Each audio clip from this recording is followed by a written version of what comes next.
Oo, marami talaga mga kwento-kwento dito. Pero... Ayun ulit siya! Ikoy? Ikoy! Ikoy! Sandali lang, ha? Ikoy, hoy! Bumalik ka rito! Ikoy?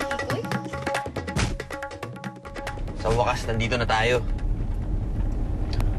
Ang layo naman pala ng San Isidro. Kung alam ko lang hindi na ako tumuloy. Mukhang walang happenings dito. Brother, alam mo, marami nangyayari dito na hindi nangyayari sa Maynila. Baka mabulaga ka. Ikaw talaga, Ikoy. Papapahamak ka na naman dahil sa iyong katakawan.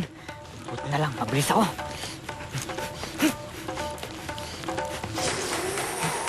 Huli ka! Huwag ka matakot sa akin. May tatanong lang ako sa'yo. Ha? Ikoy! Ikoy! Ano yun, boy? Ulo to, ah! Tintik ka, muntik mo na kayo patayin, ah! Teka, nagkakamali kayo. Hindi ako umaharang sa daan. Asan yung kasama mo, Unggoy? Anong unggoy? Niloloko mo ba kami? Arn, alam mo, buti pa umalsa tayo. Sayang na natin oras dito. Hindi, kailangan turuan ng leksyon tong Kumaga to Lucero. Lucero? Ikaw si Lucero? Oo, bakit? Lucero, hindi ba ako natandaan? Ako si Virgel. Berel?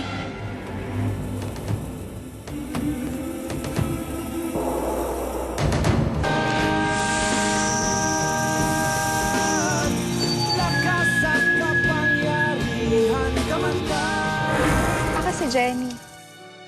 Ako nga pala si Virgel. Takot na takot ako eh. Takot saan? Sa mga balitang halimaw. Nakakatakot kayong makain ng taong ahas. Teka, parang kabisado mo papuntang San Isidro, ah. Doon ako lumaki, hindi mo ba alam? Marami akong babata doon. Ulo to, ah! Alam mo, buti pa umalsa tayo.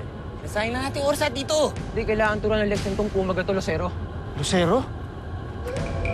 Ako si Virgel. Berel? Nakita niyo, ayun ang gumalaw. Maitim siya, mabuhok. Hindi ka naman sure kung unggoy nga yan. Malay mo baka naunog sa tabi-tabi. Ano ka ba? Sa kagubat to, hindi malayong may mga unggoy. Alam mo, friend, hindi na unggoy yan eh. Ang laking unggoy naman yan. Syonggo na yan. Saka walang pahara-harang syonggo sa Pilipinas. Hindi naman yun ang nakapagtataka eh. Ang nakapagtataka, bakit kilala ni Virgel yung unggoy? Baka alaga niya. O baka mismo si Virgel taong unggoy din. Nagkukunwari lang na tao. Ay, ewan. Sa kawerduhan ng bayan na to, hindi ako magtataka kung lahat ng tao dito kalahating hayop, friend. Well, kung ano man, sana makuha niya ng picnic basket mo dahil nagugutom na ako. Ako din. Sana lang walang masamang mangyari sa kanya. Kamusta ka na? Ayos lang. Anong balita sa'yo? Ganun pa rin, ikaw. Okay naman din. Teka, magkakilala kayo itong prompting to? Di ba sinabi ko sa'yo marami akong kilala dito sa Isidro? Ito yung best friend ko, si Virgel. Best friend? Akala ko ba ako yung best friend mo? Pare, ang baduy mo, pare. Mabuti pa mag-sorry ka na lang dito sa best friend ko. Bro, sorry ah. Pero naman kasi parang hindi ka man sanay sa mga coachings dumadaan dito. Okay lang yun. Hindi naman ako nasaktan eh. Ano, kamusta ka na, ha?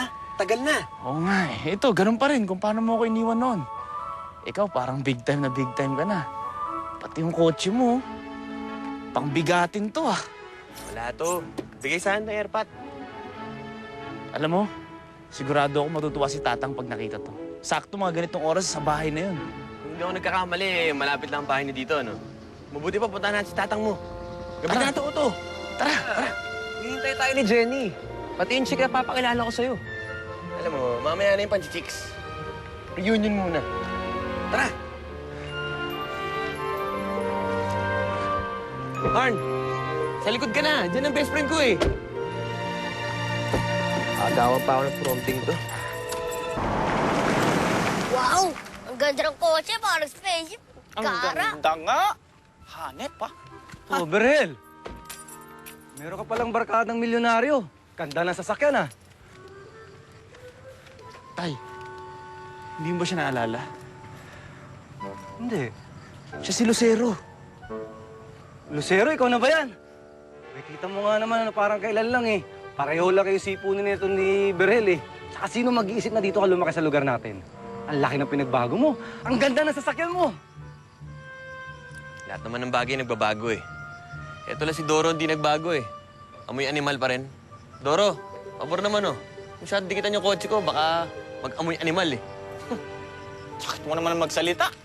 Eh, siyempre, kasalanan ko ba yun? Eh, lagi ako naglilinis ng mga hayop dyan, nagpapaligo ng mga hayop dyan sa reservo. Buti nga yung hayop naliligo eh. Ni ikaw nga hindi naliligo. Mas mabango pa pala ang hayop kaysa sa'yo. Ganun ha? Ikaw kaya paliguan ko, ha? Kukuskusin ko yan. Berhel, iyayain mo sila magpalamig sa loob. Tara, mag-relax muna tayo sa loob. Bigyan ko kayo mainom. Okay, tara.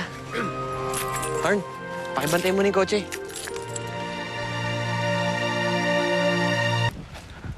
Natatanda mo ba itong punong to? Oh. Ito yung inakit natin dati. Tara, akitin ulit natin. Virel, hindi ko na kaya yan. Simple lang yan. Tara. Ba talaga tong best friend mo, pare? Prompting. Pare, alam mo, matagal na kami di nakikita ni Virel. Kaya kung gusto mo mauna ka na. Pero maglakad ka, ha? Tsaka kung chicks lang hanap mo. Ayan, oh. Probinsyana, oh. Akala ko ba mga taga-probinsya malilinis? Eh, bakit to? Madungis. Ha? Ano? Ano yung sabi mo? Narinig ko yun. Eh kung ulitin mo kaya, ha? Ano? Pare, matapang. Lily, andiyan ka pala? Oh, Verhel! Kanina pa kita hinahanap, no? Sabi ni Mang Doming nandito ka raw. Eh, sino ba tong dalawang kumag na to? Kilala mo ba to, ha? Ang aangas eh. Kung umasta, akala mo tiga rito. Yang si Harn, hindi taga dito yan.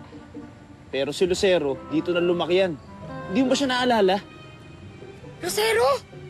Ikaw na ba yan? Ba, ayos ah. Smarting-smarte forma natin ah. Pare, baka matetan Pinagbago mo. Lily, hindi ka pa rin pala nagbabago, ano? Ikaw pa rin si Lily Pagin. Che! Kala ko naman nagbago ka na. Eh, ang pananamit mo lang pala ang nagbago. Ugali mo, pareho pa rin. Oy, sandali lang! Ikaw talaga, best friend.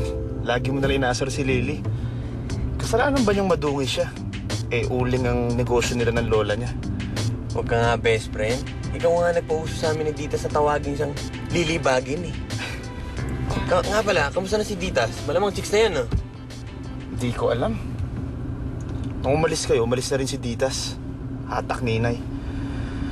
Minsan nga, hindi ko na maalala yung tsura niya, eh.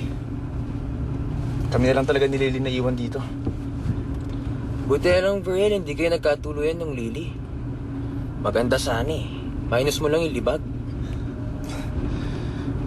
Hindi ako gusto nun. At isa pa, mataas ang pangarap ni Lily. Sigurado ako na hindi niya magugustuhan ng isang tulad ko. Ang drama mo naman, best friend. Best friend, ito na lang. Papakilala ka sa mga chicks na taga Maynila. Teka, dalawa ng chicks nandun ah. Langi, ako pa mawawalan. Oo naman, pare. Hindi ka naman papatulan ng mga yun, eh. Saka isa pa, hindi ka naman kasing pogi nitong best friend ko. Mabuti pa, ang gawin mo na lang, mag-text ka na lang na parating na tayo.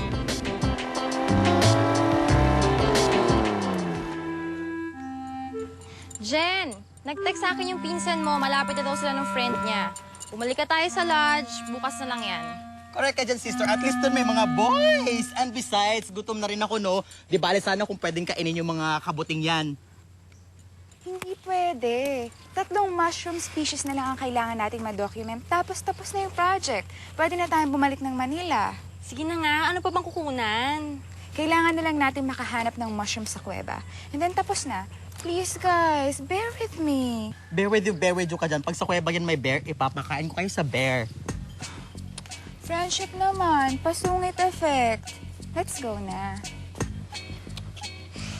Ba yan? Balik ka na nga. Ay, kung di ka lang namin love. Tara na.